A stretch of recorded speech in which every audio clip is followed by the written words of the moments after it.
So, hello everyone. We're starting now. As you asked in Mentor Hub, so we've been, as you know, first of all, we've been doing different webinars and talks on different topics in education and in particular in teaching and learning English language. And one of the frequently asked questions was about Aptis. So we asked the British Council to help us out with this and organize a webinar on this theme. And the British Council was so kind and invited their big team, global team, to talk, both local and global, right? So that you can address all your issues and worries and questions. So I'm going to hand to Umida Nurjanova so that she can moderate the webinar today. So Umida. Thank you, Nadira. Thank you very much. Good evening, dear participants. Well, good morning, as we found out, good afternoon and good evening. And thank you for finding time and attending this webinar today, where we will talk about the Aptis for Teachers test. You know, Aptis is a buzzword for many English language teachers in our country these days. And I'm really grateful to Nadira for initiating this talk, this live session, and inviting us today. For those of you who still haven't heard about this test, Aptis is a computer-based test developed by British Council experts in language assessment. It is used by a variety of organizations like universities, schools, governments in more than 85 countries. It is also recognized as a valid proof of English proficiency by ministries, educational institutions, and regional governments across the world, including Uzbekistan. And you probably heard that Aptis for Teachers is an officially recognized qualification by the State Testing Center. Well, I'm going to stop at this point because my colleagues have prepared the presentations and will tell you everything about this test. And we suggest that the first part of our session today will be the actual presentations, and then we will have the question and answer session where you will be able to ask all your questions about Aptis test and how to prepare for this test, how to get registered for this test, and etc. And I'm delighted to introduce my colleagues, the speakers of our today's session. We have Fiona Mitchell. Fiona is a global commercial development manager from the global assessment teams. And this team is responsible for developing and managing the Aptis test. Fiona has extensive experience of the TESOL and education sectors across such countries as Spain, Portugal, and Italy. Originally, she has a teaching background with a master's degree in TESOL, and she is a linguist herself, with her first degree in modern languages. I'm also happy to introduce another colleague from the global assessment team, Antoaneta Yordanova, who is a market development manager in the global assessment teams. Antoaneta has played a fundamental role in the development of Aptis over the years, with her research into the testing needs and experiences of institutions and individuals around the world. She has 14 years experience of working in the British Council examinations and assessment teams. and she has profound marketing and product knowledge in this area. Also, today at our webinar, we have the colleagues from the local British Council office, and this is Amir Said Sadikov, a business development coordinator, and Andrei Maksakov, who is the exams operations manager.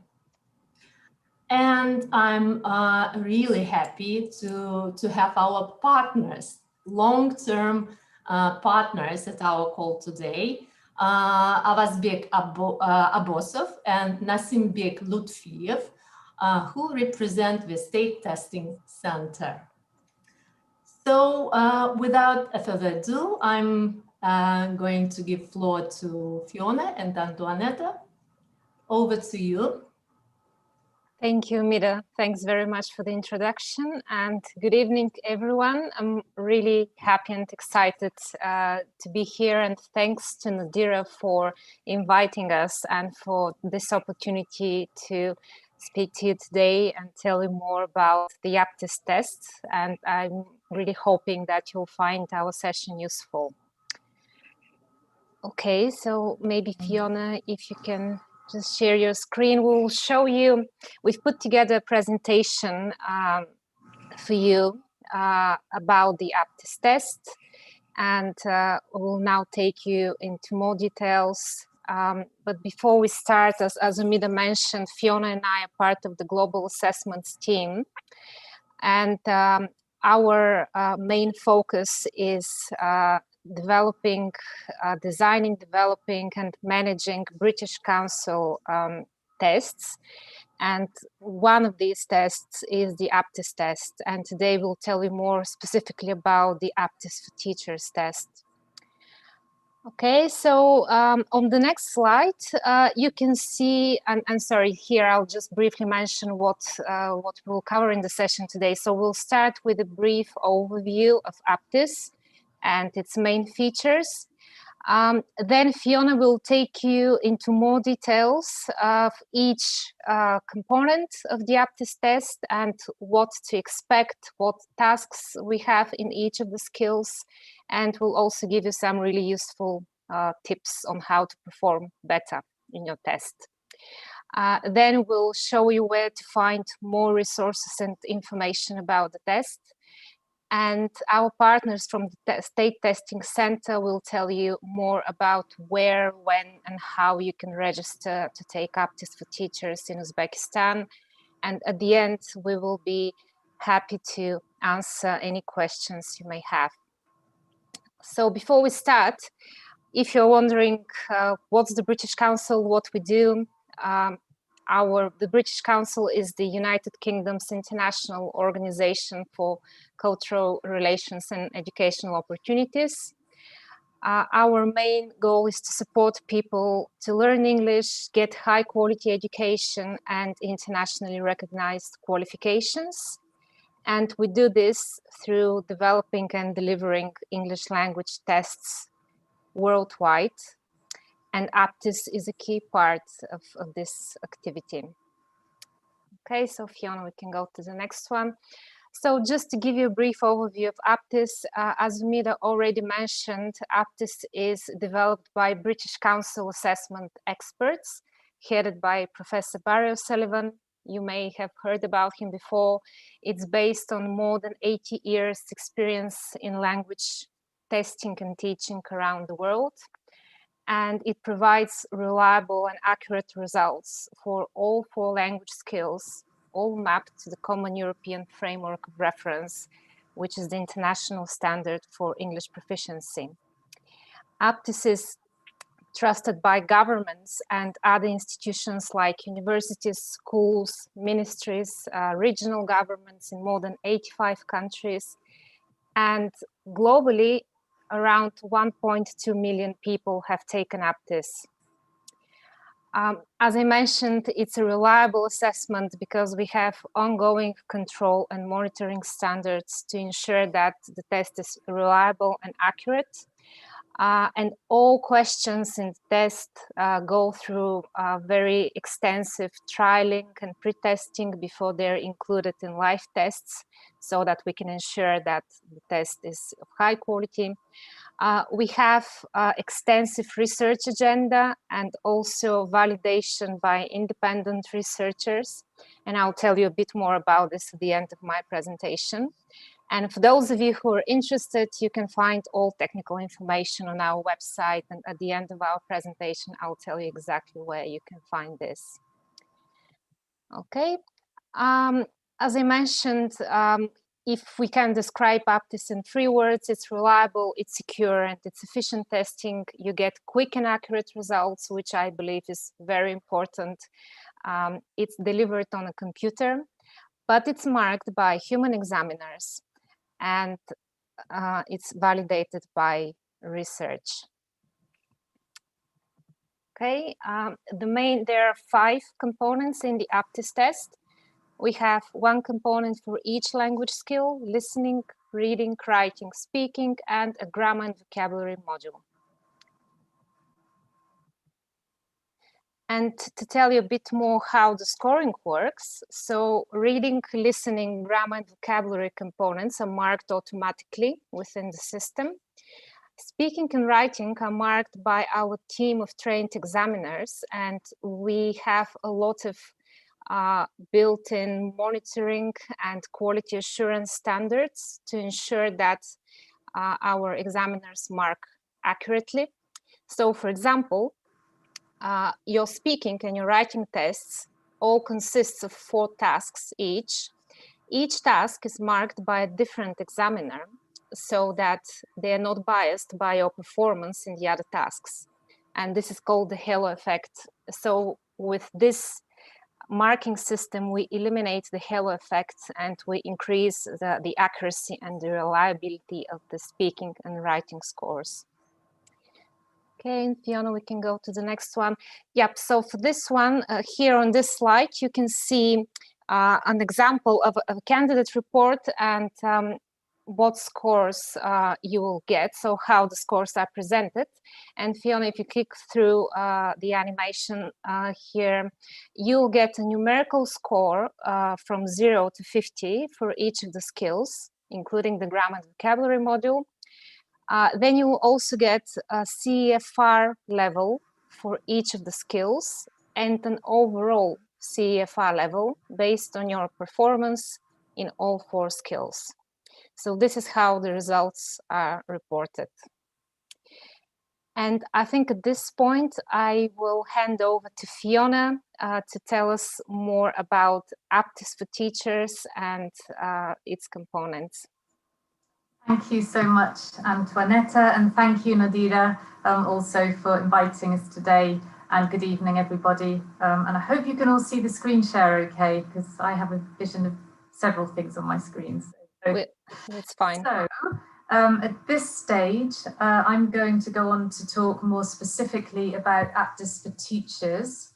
And I have around 20-25 minutes to do a whistle-stop tour. So I'll try and get this, just click off that, permissions there. Okay, so this variant, the Aptis for Teachers variant, has been designed specifically for the education sector. Which means that the task scenarios are based on schools or educational institutions or teaching contexts in general. So in that respect, it may feel more familiar to teachers, which is actually quite helpful when you're taking a test if the subject matter is in familiar terrain or sounds familiar to you. So one thing to point out also is that the test is helpful for teachers in any subject who carry out some or all of their teaching in English. It's not designed specifically for teachers of English, but for all teachers who are working in English.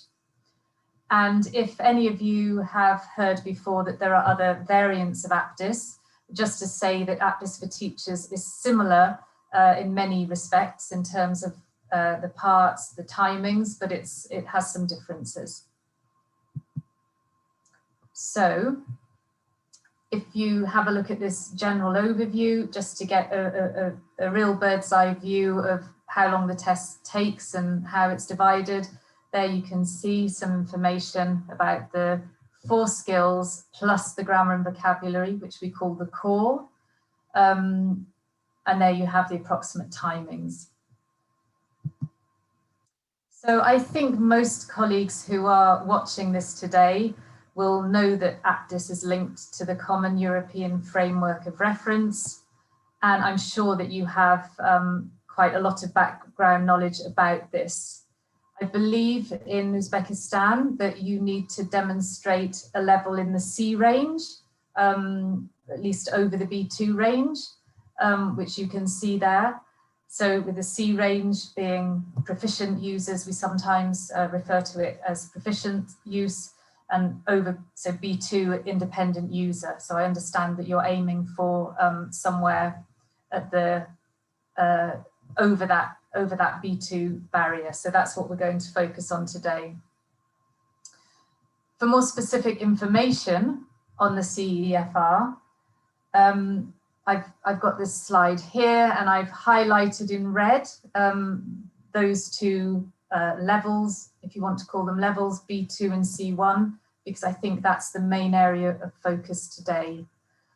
If you don't already have access to a grid like this official CEFR self-assessment grid is available on the Council of Europe website and also on the British Council website on our .org pages. And it's a great source of information about what we're looking for at those different levels. And one of the main differences that we'll come back to today at several points is the idea of moving at the B2 level, so moving from what is essentially familiar into unfamiliar territory. Okay, so moving from more simple ideas on subjects and themes which are familiar to you to crossing over into areas which are more abstract and less familiar. And you'll see that when we look at some tasks later on.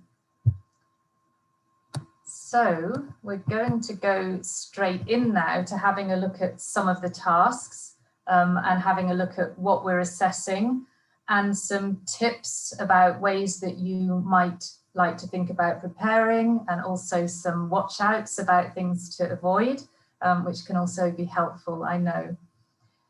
Given our time limitations today, we can only give you a guided tour of the test. And when we look at tasks, we're only going to focus on part 3 and part 4 of each skill, because they contain the elements at the upper end of the scale. So at the B1 and the B2 level, which you'd need to be clearing to be able to then go into the C range. So let's start with listening. And the listening looks like this. So the listening is one of the longer parts of the test, one of the longer components, 55 minutes, 4 parts. And you'll notice there that we're moving from recognizing specific information in a listening text to the more complex skill of inferencing, which is drawing a conclusion about what you hear, or going beyond simply recognizing the words that are being said. That might be one way to put it. So if we jump into part 3, okay, so this is the task which is testing to make sure that you're clearing the B1 level. Okay, it's a monologue comprehension. And what you'll do here, what you can see here, is how we're going beyond looking for specific information. For example, what time does the train leave? The train leaves at 11:30, because that's what you heard on the text. To picking up on things like opinion or attitude, or what exactly the person is saying. What is it they're really saying beyond their words? So you're not just listening to the string of words here.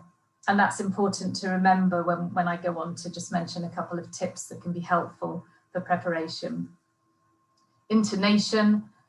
So for example, I'm sure you're all familiar with intonation and how intonation works in English, but the difference between, for example, if I say we have the association meeting tomorrow, and if I say, I can't wait, Or we have the association meeting tomorrow, do you remember? And I say, I can't wait. Okay, two very different meanings. And that's the type of nuance that you'll be picking up on here beyond the words that are actually said. Into part 4, and here we're matching opinions, and you have more than one speaker. So again, you're in terms of the subject matter or the topic, you're in largely familiar terrain. So in terms of the vocabulary, the topic, and here you can see parents talking about children, children's health, but you can see how the task itself is becoming more complex. So there are 2 speakers, and you're asked to assign opinions to one or the other or both of them. So here the focus is on higher level skills, such as moving backwards and forth to construct meaning and discourse in the text. Okay, so it's not just that you're listening to a word, capturing it and saying that's the answer. You're having to move backwards and forwards, as you do in real life when you listen, to construct the meaning. So checking the relevance and applicability of what's been said in previous parts of the message. So is he saying it? Is she saying it? Or actually, are they both saying it, but in different ways? Okay, so that's the more complex task in the Aptis listening. Now, a few tips. And the first one I know is easier said than done. I'm saying very simply there, try to relax. I know it's easier said than done, but people often find listening tests quite stressful. And this is completely understandable because it can feel quite unnatural to hear a disembodied voice and you've got some pressure there because you're doing a test and you don't have the opportunity to ask for clarification like you might in a real life situation.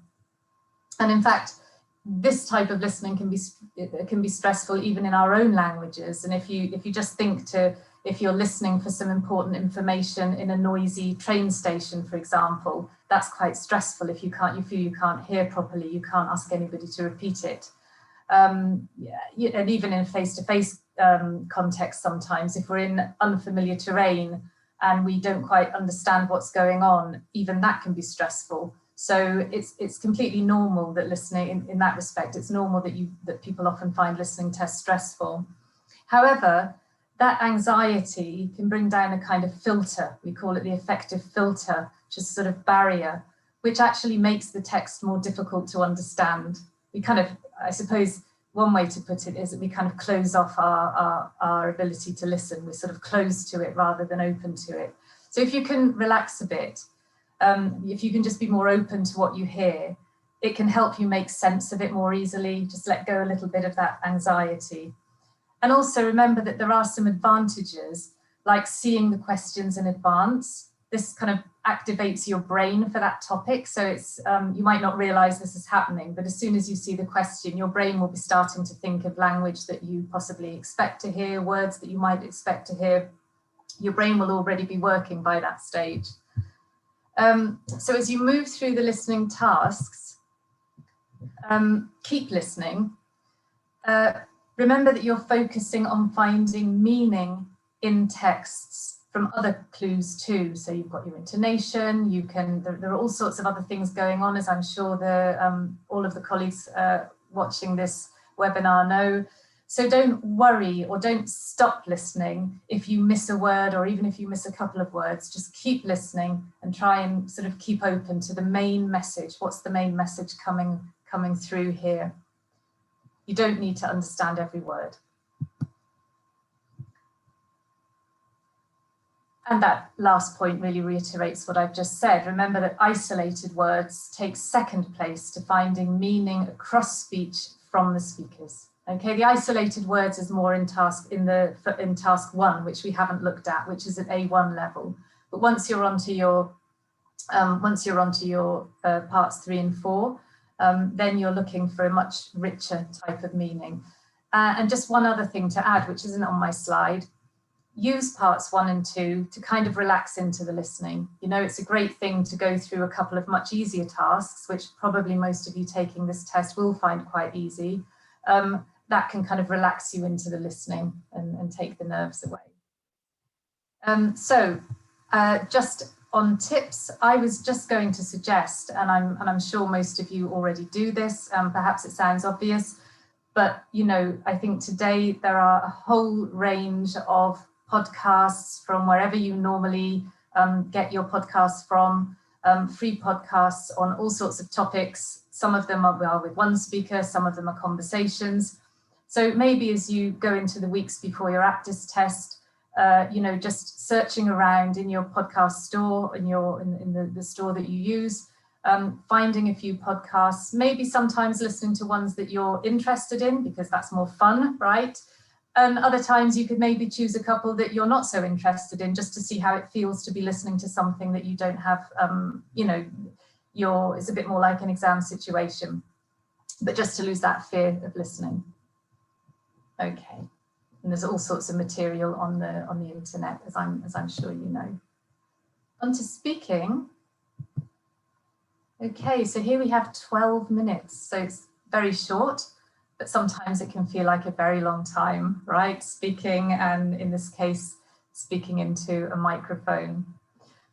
So the component is made up like this. And again, you can probably pick up on that pattern as we go through A1 through to the top end B2 task, moving from familiar to more abstract and less familiar topics and tasks. Okay, and again, I would say here, use parts 1 and 2 to warm yourself up, to increase your confidence, just to get used to the sound and feel of speaking into the test microphone. Okay, so tasks 1 and 2 in that respect also give you some time to give your best performance when you come on to tasks 3 or part 3 and 4. So we'll jump into part 3. Okay, and here we're looking at comparing, giving reasons, and speculating. So here you can see a task. Tell me what you see in the 2 pictures. So comparing and contrasting, which I'm sure is quite familiar to you all. So you're comparing, contrasting what you see, and as we go through the stages, we move away from the immediate, which is what you can actually see, it's more descriptive, and we move into imagining or speculating. So what would it be like to teach in one of these 2 classes? Okay, so it's more of an advanced skill, not just describing what's in front of you. Giving reasons for what you think. So why do I think it would be, you know, why do I think it might be harder work in the picture on the right-hand side, for example, if that's what I think.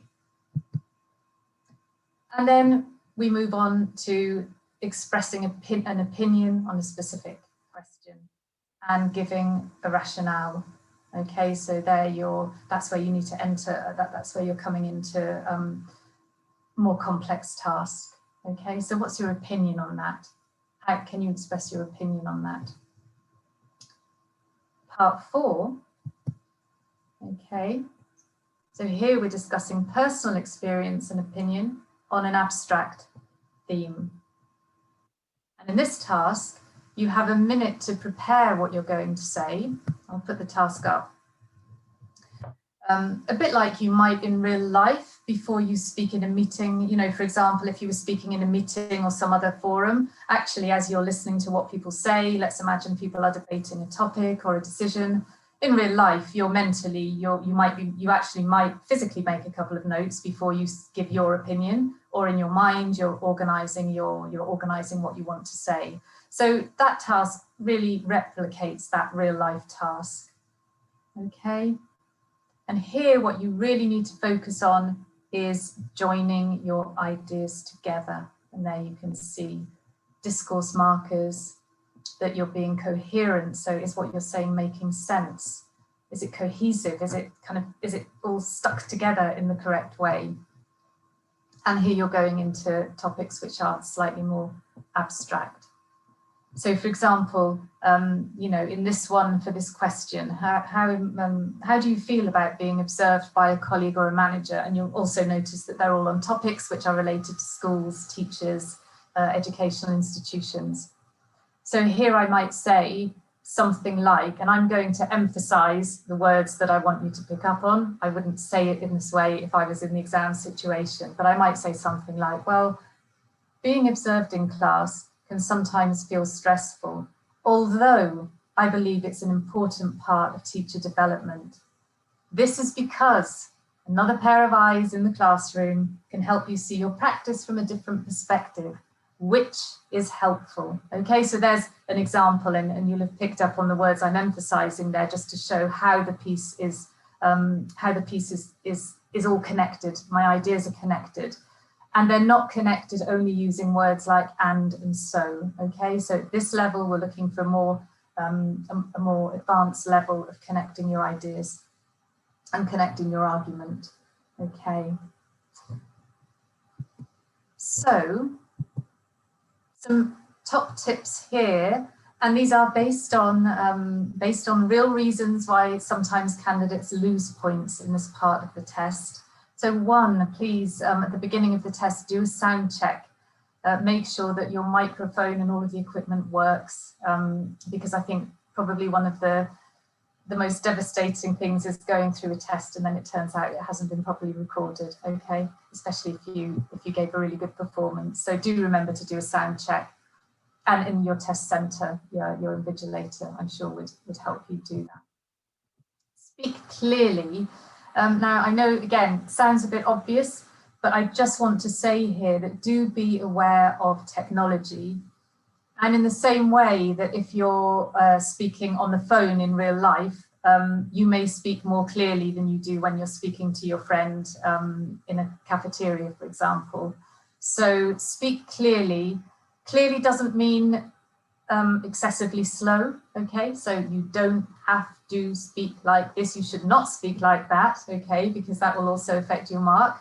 But just be aware that when you're speaking on technology, as in real life, it requires you need to make an effort to make sure that you're clear and you're not mumbling or that the volume's too low.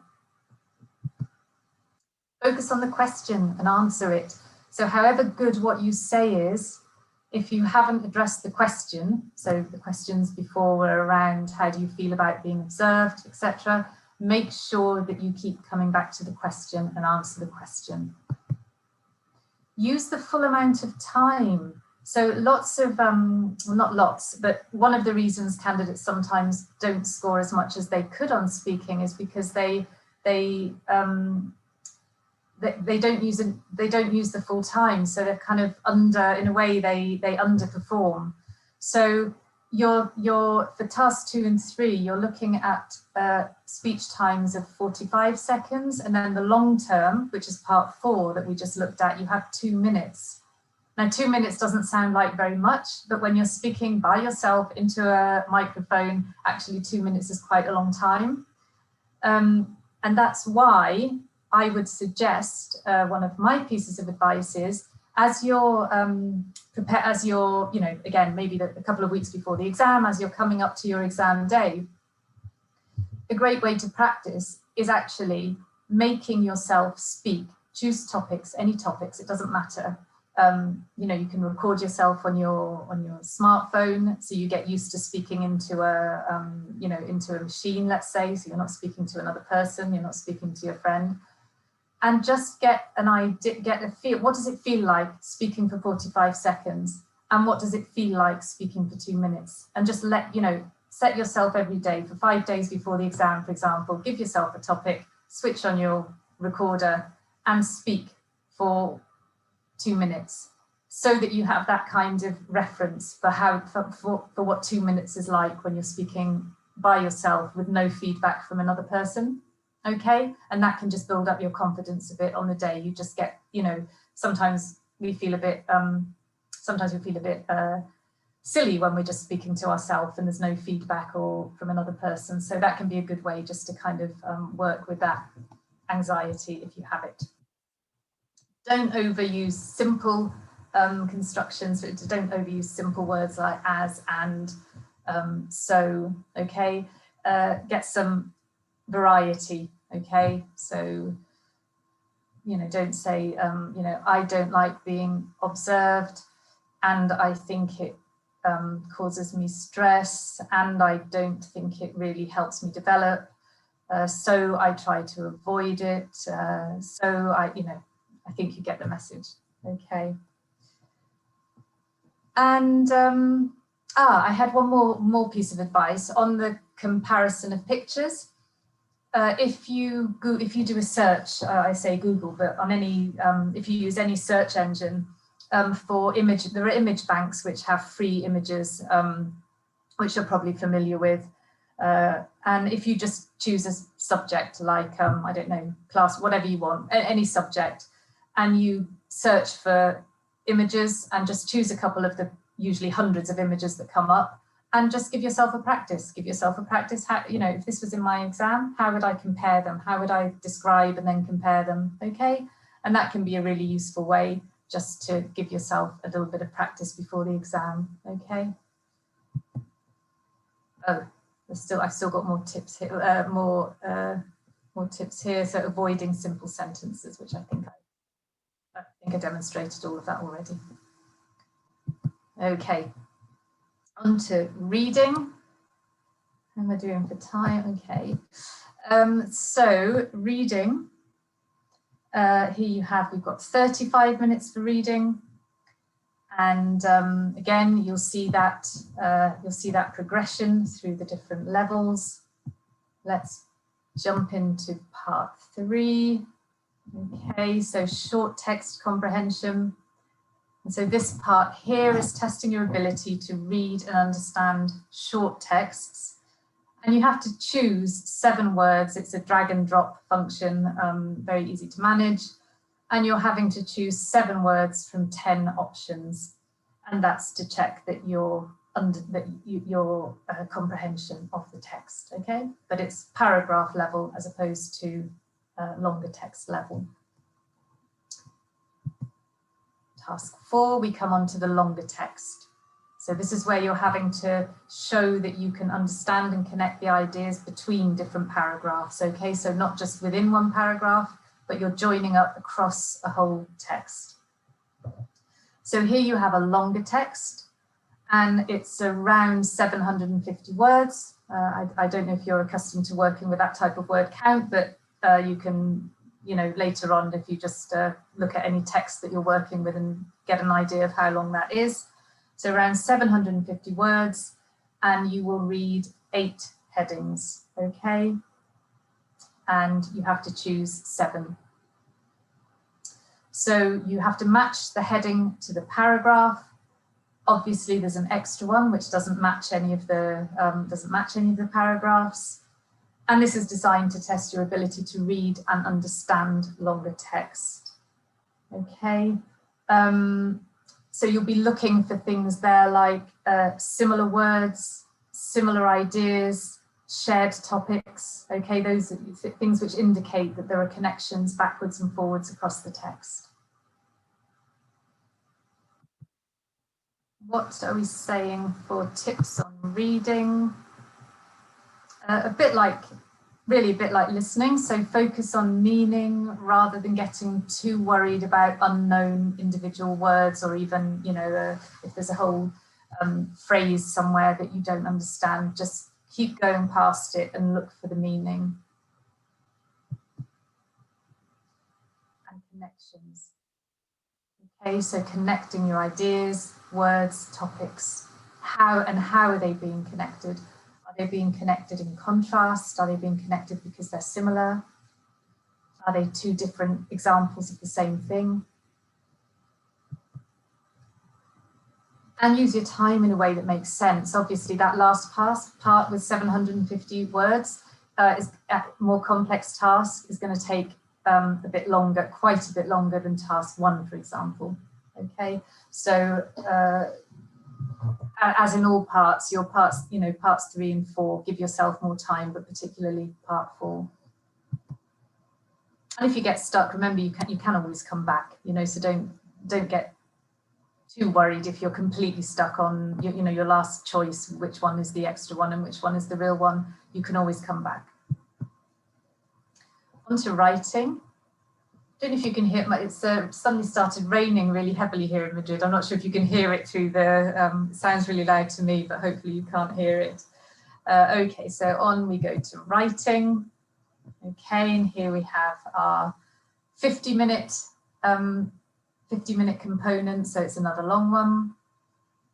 And again, you'll see that you're going from individual words, personal information, then going into 3 words, still quite short chunks of writing, of written text. And then as you go into part 4, you've got register, formal and informal, short text, 40 to 50 words, and then a longer text, which is 120 to 150 words. So again, one of my, I'll probably say it towards the end, but a few weeks as you're coming up to your exam and preparing for it, get a feel of what it feels like to write 150 words, what it's like to type 150 words, and you know how you do that, you know, working with those time frames. I'll say something a bit more about the timing in a minute. So, task 3, there's 3 written responses, and these are, it's what, like a social network interaction, like a kind of chat room, that type of thing. So you receive 3 questions, you have to respond to them, and we would recommend that if you that you don't spend much more than 10 minutes on this section. So assuming that you're spending less on the first sections, don't spend too much on this because they're still relatively short pieces of language.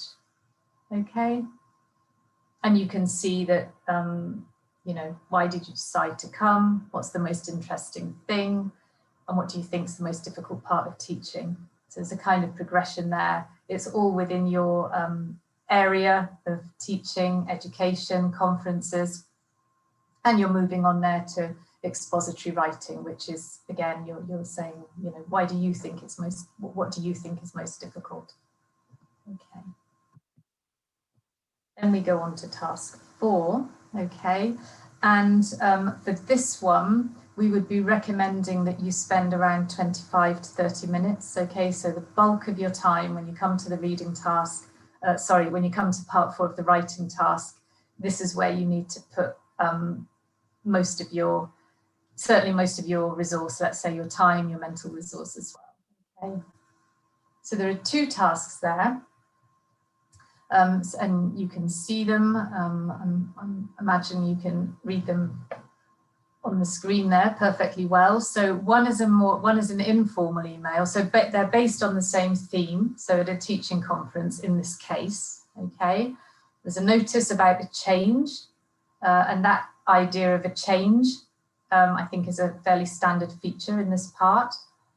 So first you're writing to a friend about how you feel about that change, which also means that there isn't enough seating for everybody, for as many people as there was, you know, as had been planned in that particular presentation, for example. So you're writing them an email, and then you decide to write an email to the organizer of the conference. So obviously that's where you have your shift in register. You're going from your informal to your formal, from your friend to an unknown person, conference organizer. And you're writing about your feelings there, 120 to 150 words. Okay, so that one, as I say, you need to give yourself longer.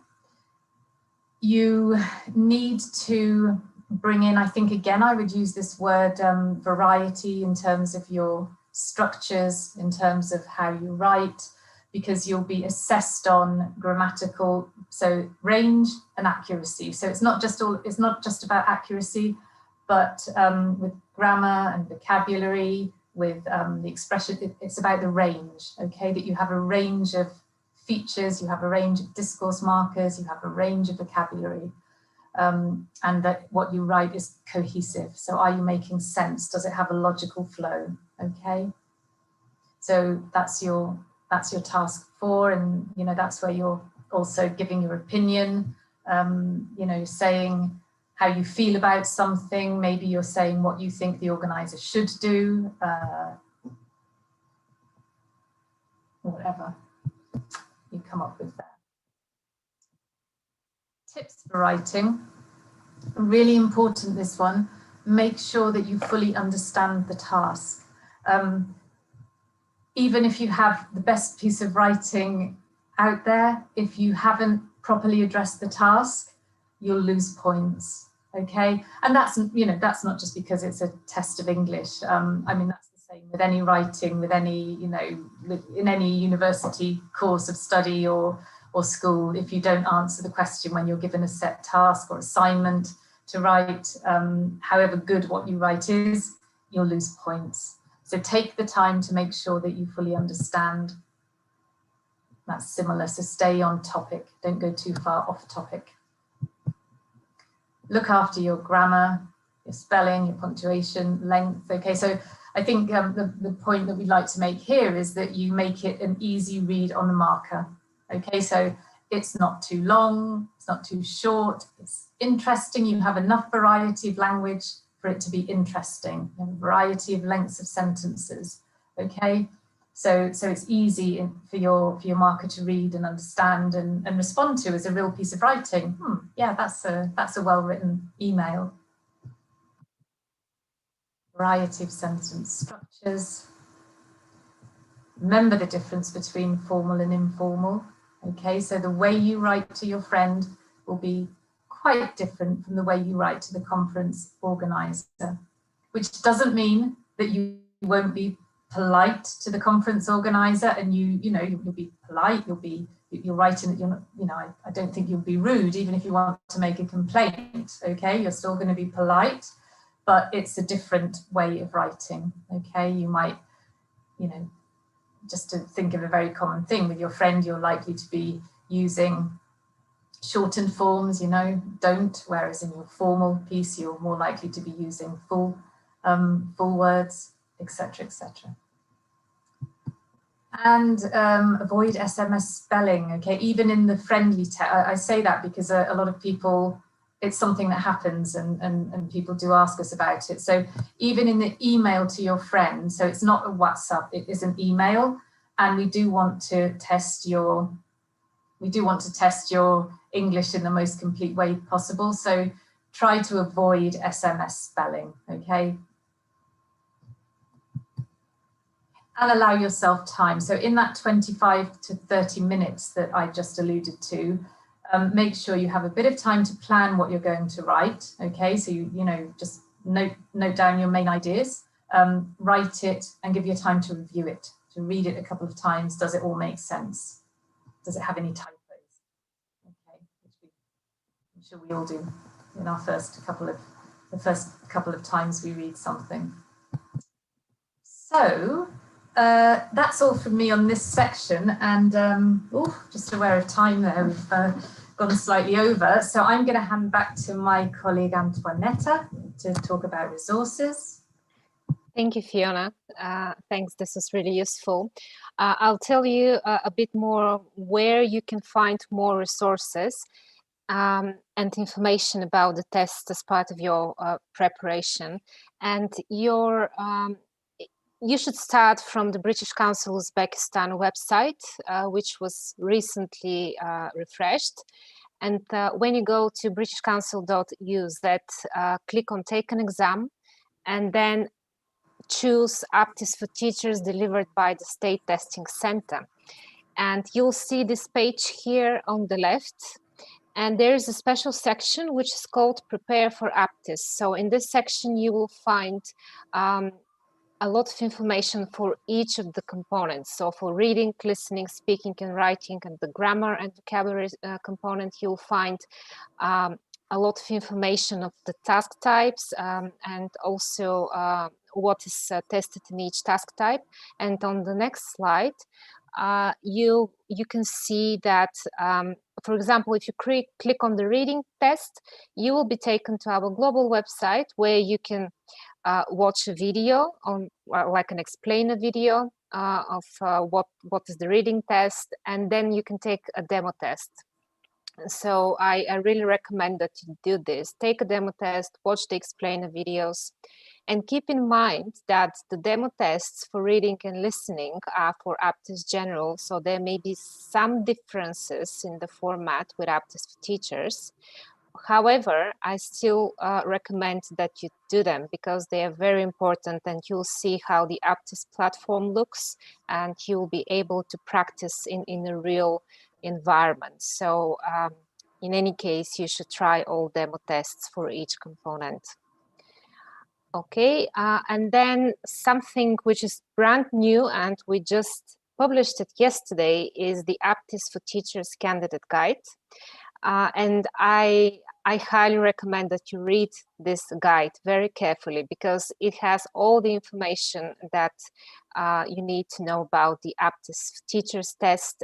You'll find information for each of the component, all task types within the component, an example of each task type, so similar to what Fiona was sharing on the screen, but with more examples for the other tasks as well.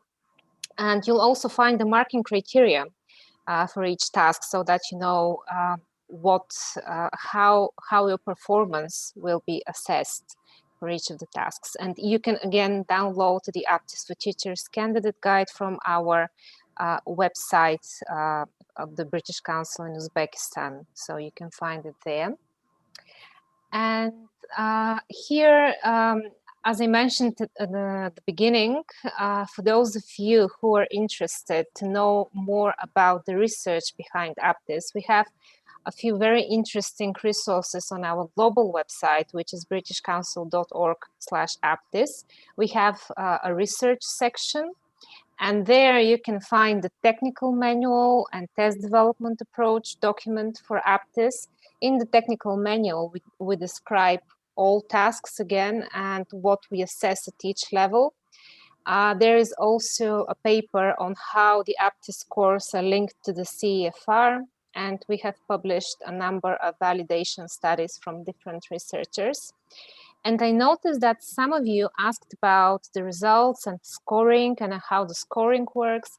Well, this page here on our global website about results and scoring explains in more details how the scoring works. And we have a document again, which you can access on this page, which shows you, I think it's called the scoring document for Aptis, and there you can find more information about the Aptis scores and how they align to the CEFR, and that will give you a better idea and understanding of what you need to achieve for each component in order to get to the level that you need. Okay, and I think at this point, I will hand over to our partners from the State Testing Center so that they can tell you more about when, where, and how you can register and take Aptis for Teachers. Thank you, Fiona. Thank you, Antoaneta. Just a quick question to both of you. I know that you have to leave for another meeting, both of you. Are you okay to stay a bit longer and probably several questions because there are some? Yeah, fine by me. Okay, so Avazbek and Nasimbek, over to you.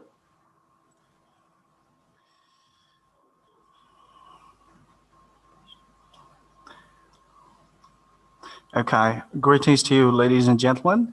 Thank you for being interested in Aptis for Teachers test. As you know, that Aptis test is increasing in popularity among teachers in Uzbekistan, and British Council and the State Test Center are jointly conducting the test, and those achieving C1 level of CFR in this test will get 15 to 30% salary bonuses. And now I'm going to give some information how to register for Aptis test. And registration process is very straightforward, and you can apply for Aptis test online. I have to go to www.dtm.uz, and this is the official website of the State Test Center, and you have to choose foreign language department. And after that, you can see different things, different web pages, and then you have to choose Aptis for Teachers. And after that, you can see personal cabinet, registration, note for applicants, and test format, and frequently asked questions, and demo tests. So, and you have to click on the registration. And then you can see some personal information. So you can see the passport page, which is proper or improper. And you have to write down all the information about yourself, of course, and picture. So be aware about the size of the picture as well. And then just short note about registration procedure. So go to www.dtm.uz and select the foreign language department window, and select the Aptis test teachers page, and select the registration page. And you have to enter your personal information correctly in sequence, and pay attention to the photo. So you have to be aware about the background and formal attire and settings and something like that. And go to your personal cabinet and download your application and payment receipt in PDF form and print it out, because you have to pay for the test no later than 3 working days. You must pay the amount indicated on the payment receipt by entering the invoice number at any bank's cash desk or existing electronic payment systems. And payment amount is 2.5 times the base calculation amount. I think this is all about how to register for Aptis test. Okay, so this is relatively straightforward procedure for candidates who want to apply for Aptis for teachers test. Thank you. Thank you very much, Nasimbek. Anything to add from Avazbek, or shall we proceed to the questions then? So we can proceed. We can't hear you, Avazbek. Yeah, we can proceed to the questions now. Okay. I'm sorry. Yeah, we can proceed because he managed to cover everything about the registration process. Thank you very much, colleagues. Well, there are a couple of questions, as Antoaneta mentioned, about this grading scale or this scoring. Yeah, Yulduz Mahmudova is going to take Aptis test in February, so she's keen on this scoring for the exam, as well as the Raboba Bakulova. So ladies, was the information covered in the presentation enough? And the links we provided, was it enough for you, or would you like to explain your question or get more information about that? Just raise your hand. Okay. I was just going to, Umida, should I just add a couple of things on, just firstly to say that the information which is on all of the information on scoring, including the technical guide on how Aptis is scored, which was brought out, I think it was just last year in 2020. There's lots of really comprehensive and detailed information there, more detailed than we could probably give now on this forum. But just a couple of points that I would add, which is one, that if scores, so where falls just below a CEFR level, that's where you'll have noticed that although we talked about the 4 skills, at the beginning we saw there was a section called the core, or I think I called it the core, which said grammar and vocabulary. So there's an extra mechanism in there which comes into play if a candidate's score is just really just below a CEFR level.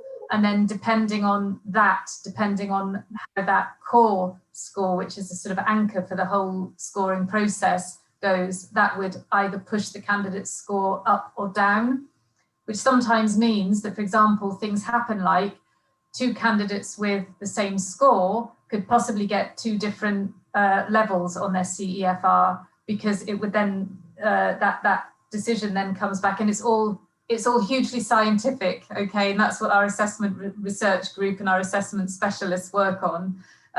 But just to say that there are, the system is complex, which is absolutely standard for any test.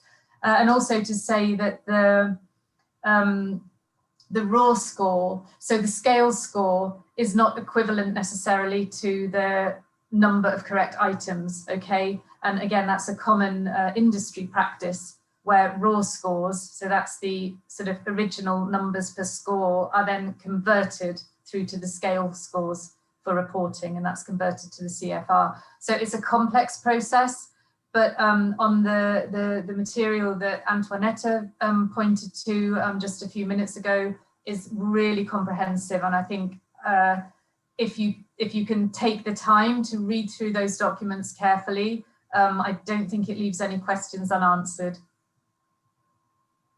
Thank you, Fiona. We also had a question about the listening part, and my colleague Andrei already replied to that. And the question was just to, to voice it for everyone. How many times can the recording be played in the listening section? It's just once. And Andrei shared the Aptis candidate guide.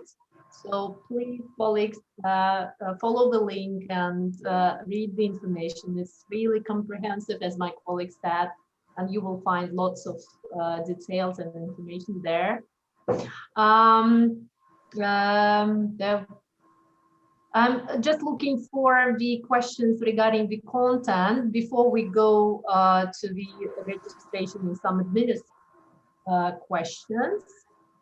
Colleagues, you can raise your hands while I'm looking for. Umida, Yep.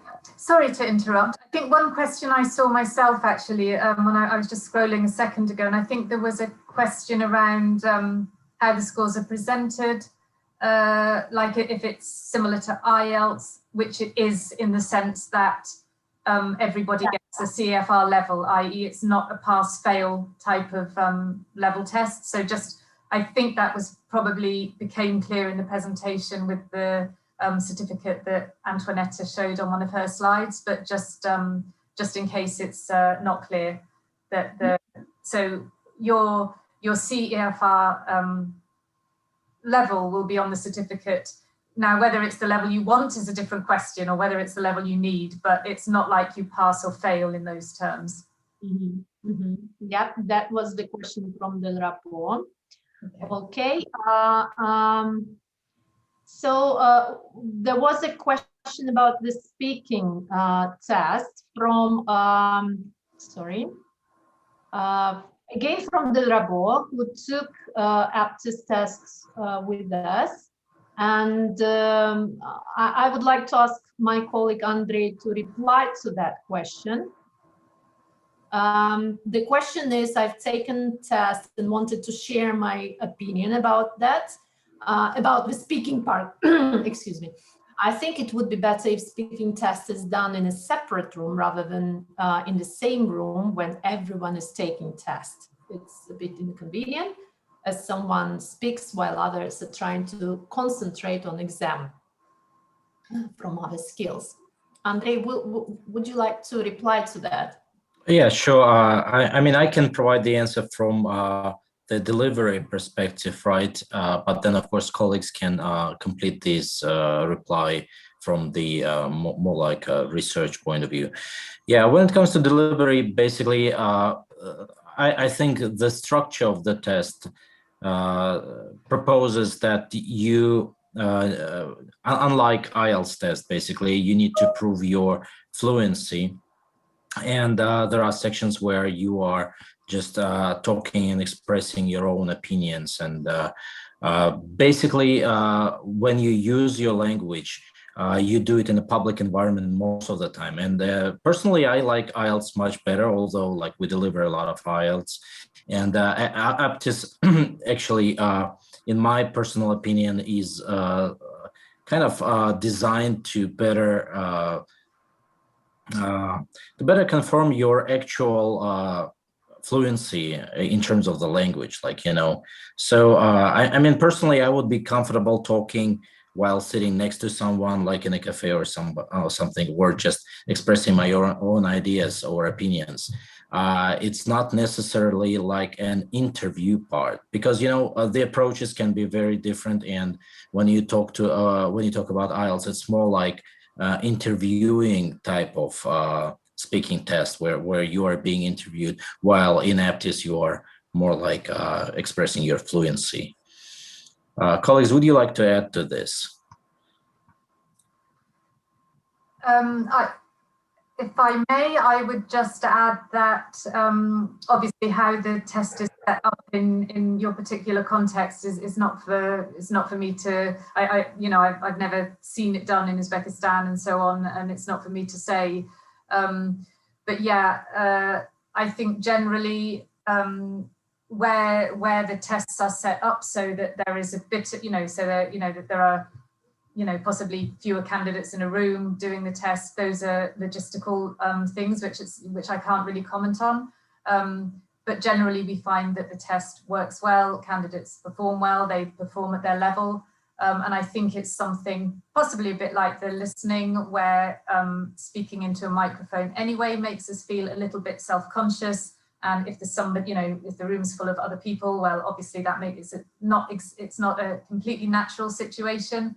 And that's why I suggest some exercises as towards the test day, where you're just practicing that slightly artificial activity of speaking into a machine and not worrying too much about what's around you, but just developing the confidence to speak confidently in your test, not worry, not focus on who's outside, just focus on the test. Understood, it's not 100% natural environment for speaking, but it works very well as a test. So I would just add that, Andre, if that makes sense to you. Yes, absolutely. And basically, from the delivery point of view, I should also say that part of the requirement for the test setup is the provision of noise cancelling headphones, which actually also ensure that while you personally might not feel very convenient, like talking with people next to you, in terms of the grading and in terms of the actual recording of what you are saying, it's very straightforward, and these noises do not conflict with what you are saying, because if that is a case at any point, these instances are flagged, and we would have to contact the test taker and actually request them to resit the speaking part, because these could not be evaluated. But we normally do not have these things because the recording is usually very clear. Great. Thank you, colleagues. Thank you for your responses, and thank you for your question and feedback. We do care about your feedback, and we do listen to all our customers. So we will take everything into consideration.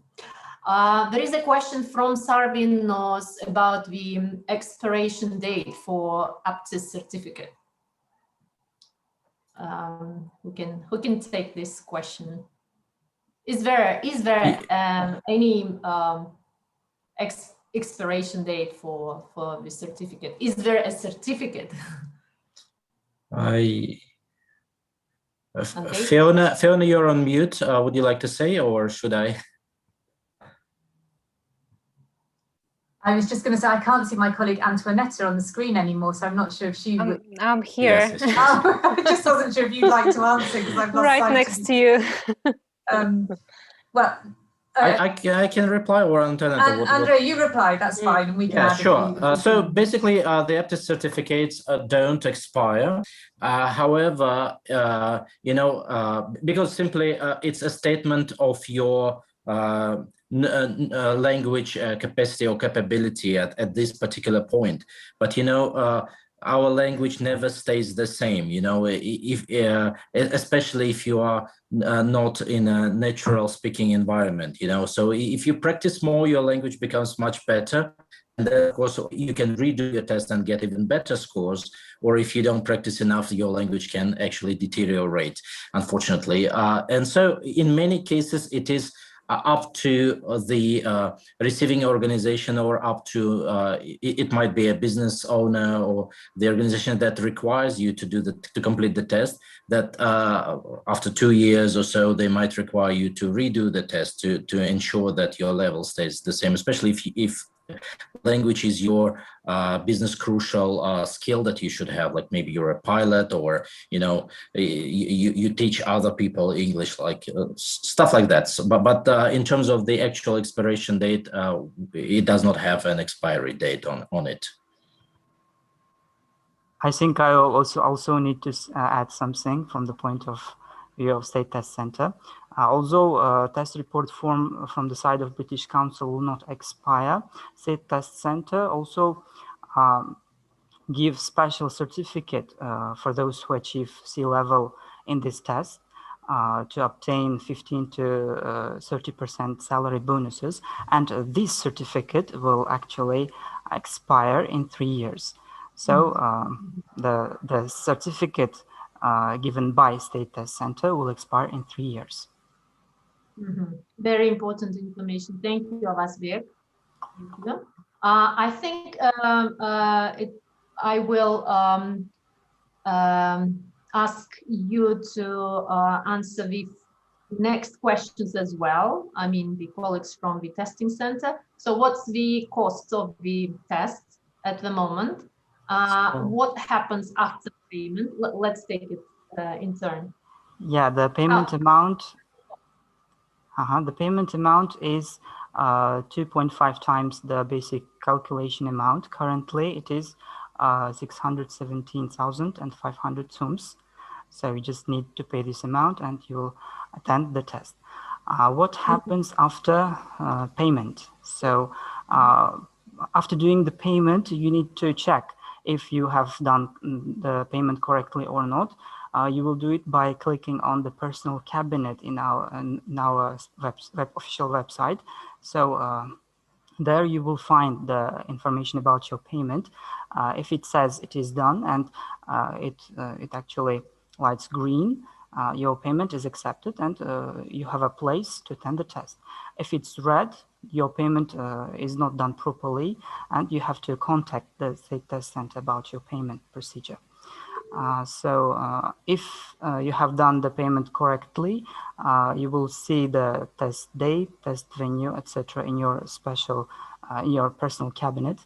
And in terms of registration process, I can add that we don't have any fixed dates for future examinations, but I can say that we conduct examinations every month around the 3rd week of the month.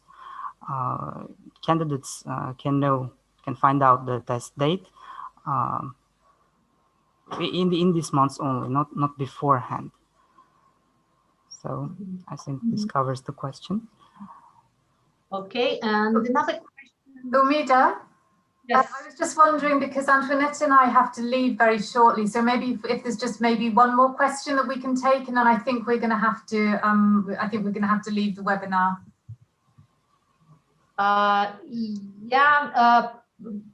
An interesting question. Is there a chance to rehearse online before the real Aptis test from Alishter? Probably to say again that there are some. Yep, Antoaneta, over to you. Yeah, sure. Well, you can take a demo test on our website, and it's exactly like it will look like the real test in the browser. So this is how you can practice. So after the webinar, I think we will send links to all the resources that we just mentioned so that you can have a look at them and practice in your own time. But the demo tests are the best way to rehearse for the real test. Thank you. Well, thank you very much, Fiona and Antoaneta, for attending, for making this presentation and sharing this useful information with the teachers of English language in Uzbekistan. I can read the comments, and people say that it was very informative and it was very useful. So thank you very much, and looking forward to some future webinars. Thank you so much. Thank you, Nadira, for having us on your channel, and thank you obviously our colleagues in Uzbekistan and MEDA, and our colleagues and partners from the State Test Center. It's been lovely to be here today, and yeah, hopefully we can do something another day too. And wishing you all luck in your exam, in your Aptis for Teachers when you come to take it. thank you, Fiona, and thank you, Antoaneta, for taking Thank you. time to talk to our audience today. Thank you. Thank you, everyone. Thank Good you luck so much. with Thank your you, Aptis colleagues. test. Bye. Bye. Okay. Just to We'll stay for 5 more minutes, right? So there are a few questions about the more questions. the Yes. administration, right? Absolutely, yes. I think I will ask Avazbek and Nasimbek again. So some questions about, let me find this question. Can teachers pay for the test individually, or it should be arranged by the institution? So the teachers can take the test individually. They can register by themselves. Nowadays, we don't have means for corporative registration. So teachers need to take the test individually. Okay, thank you. Are you planning to arrange the tests in other cities in Uzbekistan? Because at the moment it's only in Tashkent. At the moment, the test is conducted only in Tashkent because we have equipped a computer lab for this test, and in regions we don't have such equipment yet. But in the future, we are going to arrange tests in Aptis tests in regions too. And you won't be able to tell the dates at the moment, but in the coming nearest. Yeah. In future, okay. We will arrange tests in regions too. Okay. Thank you. What's the venue? The question from Aelita. What's the venue? The venue is the headquarters of State Test Center, the main building of our organization. It's in Bolshamol Street 12 in Yunusobod district of Tashkent. Okay. I think that's it. Probably colleagues would like to raise their hands and voice the questions. If not, we can round up, I think.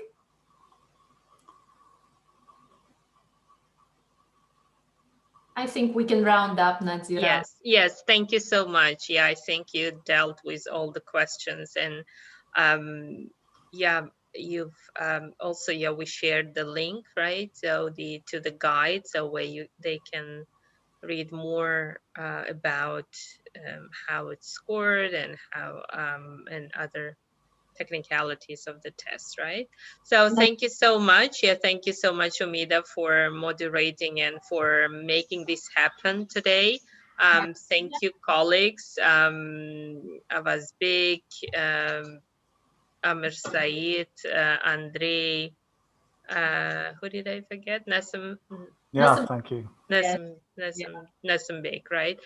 Thank you so much. Yes, I was really impressed by these tests, and I think it's a very unique, right? And I hope more and more people will start taking this test, and it will be kind of the help to have another perspective on testing, right? So that people are not stuck to IELTS and consider this as the benchmark of, of who you are even, right, in Uzbekistan. So I think it was really useful to learn more about this particular test, and which is specifically designed for teachers. Thank you. Exactly. Thank you. Just to add that we will send the email to all participants with all the links, and you will be able to find this information in your mailbox. Okay. Thank you so much. Yes. Thank you. Very much. Bye. Thank you. Bye. Goodbye. Bye. Bye. Bye.